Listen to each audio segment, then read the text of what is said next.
Okay, this is video 3, and potential candidate Sam Adams has filled out his initial inquiry form. And in the last video, we upgraded his status to candidate and edited the email message that would go out to him to let him know he can complete the registration process, and stopped there. So now we see that Sam Adams is a status candidate in our system.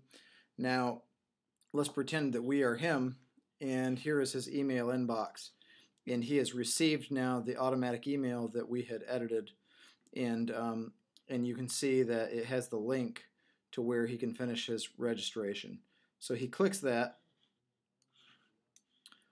and it automatically then brings him to the page where he can choose his username and his password. So we'll say Sam Adams as a username, and I'm just going to use Sam Adams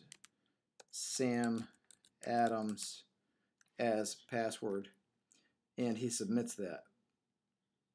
So that shows him that his registration is complete. And so obviously the next question for Mr. Adams is, what now?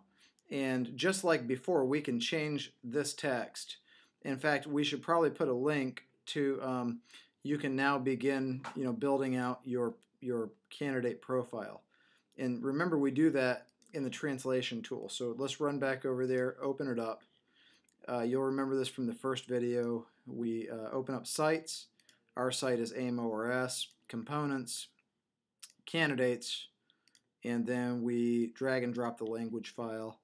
And remember, the text was registration complete, thank you for registering.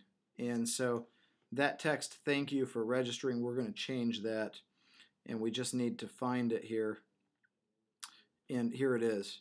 And so let's go ahead and open it up by clicking the pencil icon, and we'll say you can now begin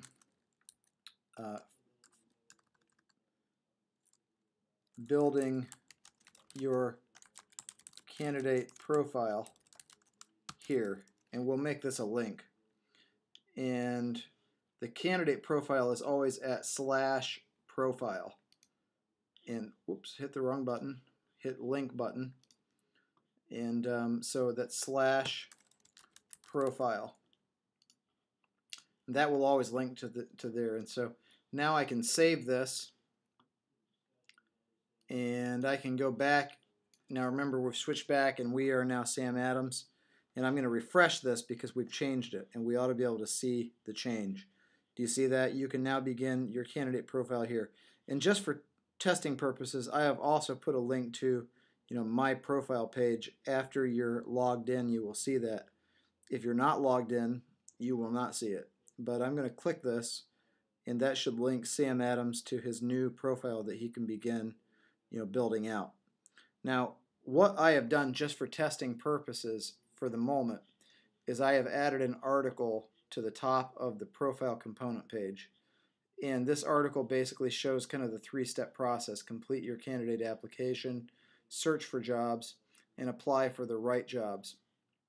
And I put links there just so we can keep track of kind of the workflow. Now that can be changed or put into a graphic or something later on if we want to do that.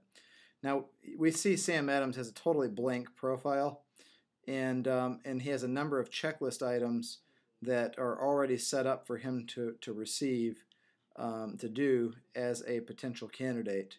But we see in the notifications the main thing he needs to do is fill out his main application form, because without that he cannot begin to search for jobs. So he can edit his profile, change his profile picture, add family members, and so forth and so on. But the bottom line is, until he fills out this main application form, he will not be able to go and search for jobs. So in the next video, we will look at the main application form and how to set that up and everything.